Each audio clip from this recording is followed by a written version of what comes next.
ఇప్పుడు Lenten season అంటే ఒక విషయం చెప్పండి, ఏడ్చే సీజనా?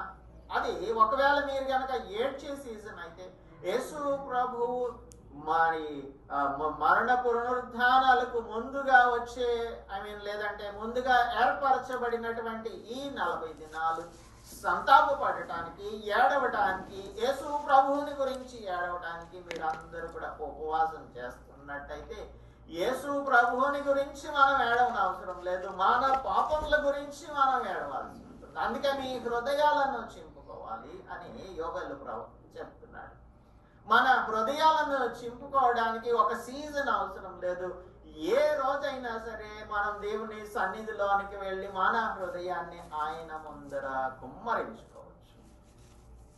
అలాగూ మనం చేయటానికి ఒక సీజన్ అవసరం లేదు, ఏ దినమైనా సరే చేయవచ్చు. కాబట్టి ఇటువంటి ఆచార